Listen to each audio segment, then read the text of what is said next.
Assalamualaikum warahmatullahi wabarakatuh. Selamat pagi anak-anak. Gimana kabarnya? Alhamdulillah, semoga sehat dan baik-baik semua ya.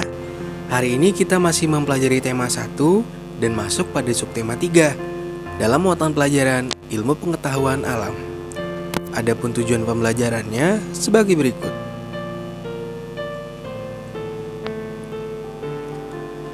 Perkembangbiakan pada hewan. Pada subtema sebelumnya, kalian telah mempelajari bagaimana cara perkembangbiakan pada hewan. Nah, kali ini Bapak akan memperjelas kembali perkembangbiakan pada hewan. Hewan berkembang biak untuk melestarikan jenisnya. Jika tidak berkembang biak, kelestarian hewan akan terancam punah. Perkembangbiakan pada hewan dibedakan menjadi dua, yaitu secara generatif dan secara vegetatif. Maksudnya seperti apa? Ayo kita bahas. Yang pertama, perkembangbiakan secara generatif, yaitu perkembangbiakan yang melibatkan induk jantan dan induk betina. Nah, perkembangbiakan secara generatif ini terdiri atas 3, yaitu vivipar, ovipar, dan ovovivipar. Yang pertama, perkembangbiakan hewan dengan cara bertelur, atau yang disebut dengan ovipar. Hewan yang berkembang biak dengan cara bertelur antara lain kelompok ikan, amfibi, reptilia, dan burung. Namun, ada satu hewan mamalia yang diketahui berkembang biak dengan cara bertelur, yaitu platypus. Ciri khas hewan yang berkembang biak dengan cara bertelur yaitu induk hewan biasanya akan mengerami telurnya hingga menetas. Selanjutnya, perkembangbiakan hewan dengan cara melahirkan atau vivipar. Hewan yang berkembang biak dengan cara melahirkan adalah kelompok mamalia seperti kelinci, sapi, kucing, orangutan, paus, lumba-lumba, dan masih banyak lagi. Ciri khas hewan yang berkembang biak dengan cara melahirkan yaitu induk biasanya akan menyusui anaknya hingga beberapa waktu. Nah, kemudian ada perkembangbiakan hewan dengan cara bertelur melahirkan, yang biasa disebut dengan ovovivipar. Hewan yang berkembang biak dengan cara bertelur melahirkan antara lain ikan hiu macan, ular boa, kuda laut, ikan pari, dan bunglon. Induk akan bertelur yang disimpan dalam tubuh sang induk. Kemudian, telur di dalam tubuh akan menetas dan sang induk akan mengeluarkannya seperti halnya hewan yang melahirkan. Namun, perbedaannya terletak pada hewan yang berkembang biak secara melahirkan. Nah, pada kelompok ini, induk hewan tidak akan menyusui anaknya. Jadi begitulah perkembangbiakan hewan secara generatif. Ada 3 kan? Iya, yang pertama itu ovipar dengan cara bertelur. Kemudian vivipar dengan cara melahirkan. Dan yang ketiga itu ovovivipar, yaitu bertelur dan melahirkan. Ada 2 tahap. Kemudian kita akan mengetahui bagaimana perkembangbiakan hewan secara vegetatif. Nah, perkembangbiakan secara vegetatif ini merupakan perkembangbiakan yang tidak melibatkan peluburan sel kelamin jantan dan sel kelamin betina. Hanya melibatkan satu induk saja. Di sini letak bedanya antara perkembangbiakan secara generatif dan secara vegetatif. Kalau yang vegetatif ini tidak melibatkan sel kelamin jantan dan sel kelamin betina. Tapi kalau yang generatif itu melibatkan sel kelamin jantan atau induk jantan dan sel kelamin betina atau induk betina.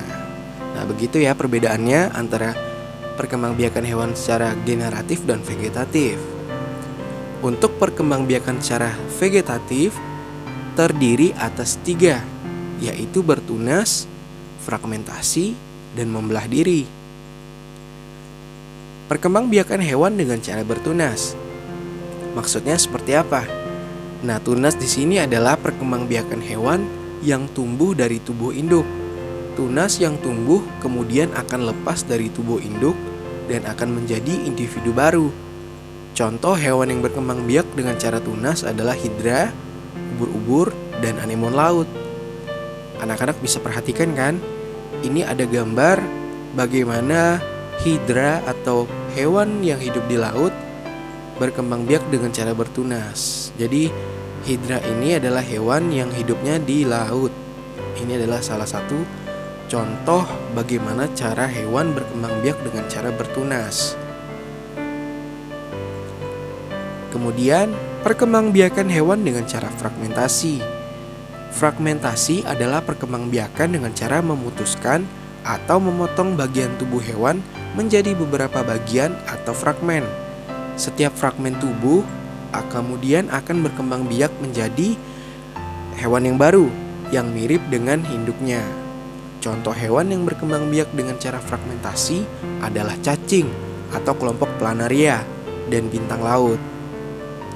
Nah, ini gambar cacing, yang dimana cacing ini memutuskan atau memotong bagian tubuh. Nah, kita lihat awalnya kan cuma satu nih, kemudian dia memotong menjadi dua. Nanti hasil potongannya menjadi seperti ini. Dia seperti induknya.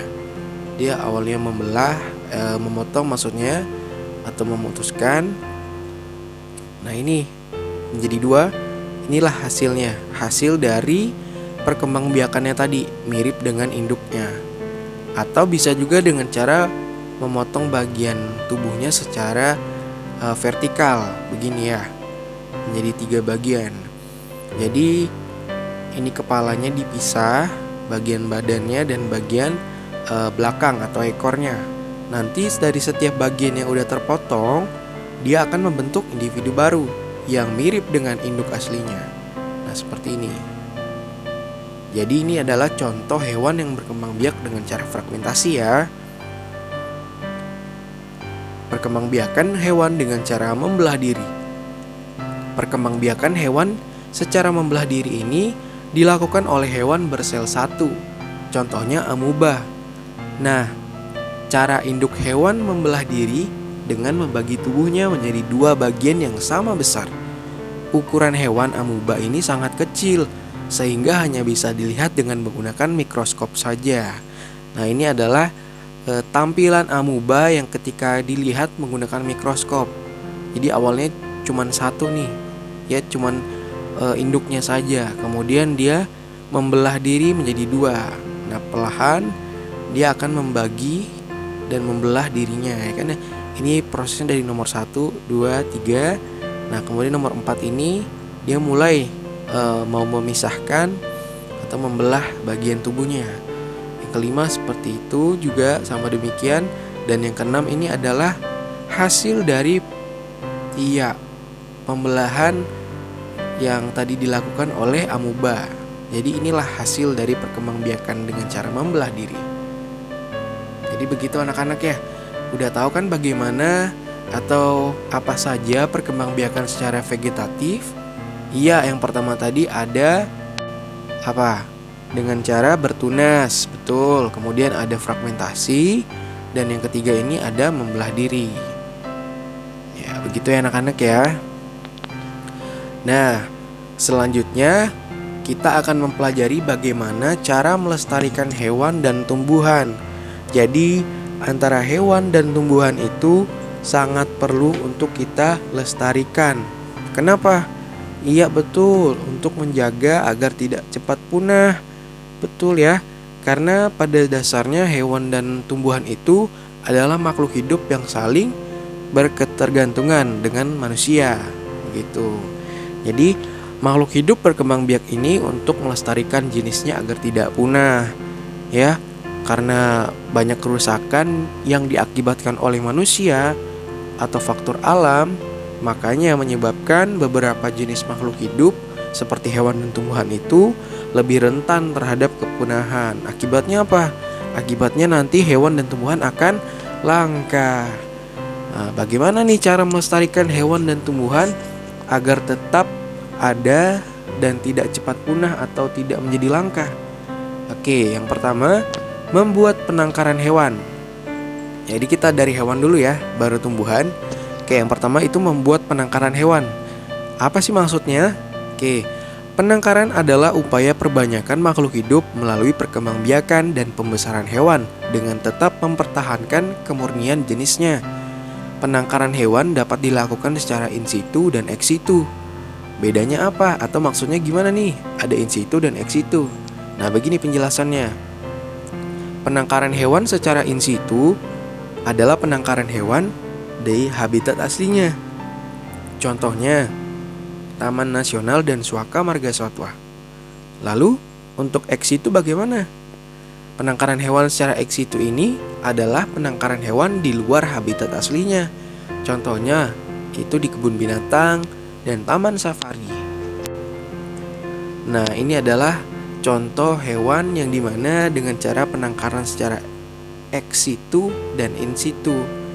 Nah, yang kita lihat pertama nih ada komodo. Ya, ini kan komodo di mana letaknya? Ya, betul di Pulau Komodo. Ya, karena komodo itu hidupnya di Pulau Komodo. Kemudian pulau tersebut dijadikan kawasan pelestarian in situ dengan menetapkannya sebagai Taman Nasional Pulau Komodo. Jadi ingat kan in situ tadi apa? Ya, penangkaran yang ada di habitat aslinya. Jadi Pulau Komodo ini emang tempat habitat asli si komodo. Jadi tinggal atau dipelihara dengan cara penangkaran tadi sesuai dengan habitat aslinya. Beda halnya dengan panda merah ini, ya kan? Kalau panda merah ini merupakan hewan endemik yang hidup di negara Tiongkok aslinya. Namun hewan tersebut dibawa ke Indonesia dan dijadikan sebagai sarana edukasi bagi pengunjung. Nah, tempat pemeliharaan hewan ini berada di Taman Safari Indonesia. Jadi ini penangkaran hewan secara ex situ, ya betul, di luar habitat aslinya. Kan aslinya di Tiongkok, tapi ada di Indonesia. Iya, ini berarti penangkaran hewannya secara ex situ. Tadi tujuannya apa? Iya betul, untuk edukasi bagi pengunjung, biar anak-anak tahu atau biar pengunjung lain tahu bagaimana sih cara hidup panda merah ini, apa saja perkembangbiakannya. Nanti kan bisa dijelaskan oleh pegawai atau yang kerja di Taman Safari seperti itu. Kemudian penegakan hukum terhadap perburuan hewan langka. Hewan-hewan yang dilindungi oleh undang-undang merupakan hewan-hewan langka dan terancam punah. Hewan-hewan tersebut biasanya terdaftar di dalam IUCN Red List. IUCN Red List merupakan kategori yang digunakan oleh IUCN atau International Union for the Conservation of Nature and Natural Resources dalam melakukan pengelompokan terhadap jenis-jenis makhluk hidup yang terancam punah. Hewan langka dan terancam punah ini yang dilindungi di Indonesia contohnya yaitu gajah Sumatera, harimau Sumatera, bekantan, dan burung jarak Bali. Penangkaran hewan yang di luar habitat aslinya harus dilakukan oleh pihak yang berwenang. Jika terlanjur terpelihara oleh kita di rumah, sebaiknya hewan tersebut dapat diserahkan ke pihak berwenang, yaitu BKSDA atau Badan Konservasi Sumber Daya Alam setempat. Nah, tujuannya apa? Iya, tujuannya tadi untuk mengatasi kelangkaan hewan. Ya, berarti ada nih pihak yang mengurus, yang bisa memberikan, iya betul, memberikan perhatian, memberikan perlindungan terhadap hewan-hewan yang langka. Begitu ya anak-anak ya. Kemudian selanjutnya itu ada pembudidayaan hewan langka. Nah, bagaimana nih? Pembudidayaan hewan langka ini merupakan salah satu upaya untuk melestarikan hewan langka. Namun, tidak semua hewan langka dapat dibudidayakan dengan mudah. Beberapa hewan yang saat ini telah dibudidayakan antara lain penyu, jalak Bali, orang utan, harimau Sumatera, burung kasuari, gajah Sumatera, rusa bawean, anoa, dan burung cendrawasih. Kemudian bagaimana sih cara kita melestarikan tumbuhan? Tadi kan udah hewan ya. Iya, kemudian kita akan melestarikan tumbuhan. Nah, tumbuhan di sini memberikan banyak manfaat untuk manusia, seperti menjadi bahan makanan, bahan baku membuat pakaian, bahan bangunan, serta bahan obat-obatan. Tumbuhan juga berperan penting sebagai produsen di dalam rantai makanan. Akan tetapi, ada beberapa jenis tumbuhan mengalami kelangkaan akibat ulah manusia yang kurang bertanggung jawab. Nah, hari ini kita akan mengetahui bagaimana upaya yang dapat kita lakukan dalam pelestarian tumbuhan. Kita lihat penjelasannya. Yang pertama itu adalah dengan menerapkan sistem tebang pilih tumbuhan. Jadi, sistem tebang pilih tumbuhan ini dilakukan dengan memilih pohon yang sudah cukup umur. Selain banyaknya pohon yang ditebang, juga disesuaikan dengan kebutuhan. Nah, tebang pilih di sini bukan berarti harus menebang semuanya. Iya, tadi sesuai dengan penjelasan yaitu sudah cukup umur. Jadi yang udah cukup umur boleh kita tebang. Kalau yang belum cukup umurnya atau yang masih bisa bertumbuh atau berkembang lagi, itu jangan ditebang. Begitu ya. Ada juga menerapkan reboisasi di hutan yang gundul. Reboisasi merupakan upaya penanaman untuk mengembalikan hutan yang gundul karena aktivitas pembukaan lahan atau kebakaran hutan. Reboisasi ini diharapkan dapat mengembalikan ekosistem dan habitat bagi hewan yang pernah tinggal di hutan tersebut. Selanjutnya, membudidayakan tumbuhan dengan kultur jaringan. Kultur jaringan adalah suatu teknik perbanyakan tumbuhan yang dilakukan di laboratorium. Saat ini, tumbuhan yang telah berhasil dibudidayakan dengan teknik ini antara lain anggrek, cendana, dan gaharu. Nah, jadi untuk kultur jaringan ini masih berkaitan dengan laboratorium ya, yang digunakan untuk membudidayakan tumbuhan ya, dengan adanya bantuan manusia tadi, tumbuhan juga akan tetap ada, tetap tumbuh dan mencegah kelangkaan. Nah, kemudian juga melakukan penangkaran tumbuhan secara in situ dan ex situ. Sama seperti dengan hewan tadi, ada yang in situ, juga ada yang ex situ. Nah, kalau penangkaran secara in situ yaitu sesuai dengan habitat aslinya, yaitu di taman nasional, hutan lindung, dan cagar alam. Kalau secara ex situ atau di luar habitat aslinya, contohnya di kebun raya dan balai pelatihan tumbuhan. Begitu ya anak-anak ya. Baik. Nah, untuk memberikan anak-anak lebih jelas tentang pelajaran pada hari ini, ada 3 pertanyaan yang harus dijawab, dikerjakan di latihan tematiknya, dan dituliskan soalnya. Dikerjakan sesuai dengan pertanyaan yang ditanyakan, ya. Oke, alhamdulillah pelajaran kita hari ini telah selesai. Bapak ucapkan terima kasih. Semoga anak-anak juga tetap sehat dan menjaga kesehatannya. Jangan lupa kalau berpergian tetap menjaga protokol kesehatan dengan cara menggunakan masker dan membawa sanitizer atau mencuci tangan ketika kita pulang atau mau pergi dari rumah. Jadi sekali lagi Bapak ucapkan terima kasih. Assalamualaikum warahmatullahi wabarakatuh.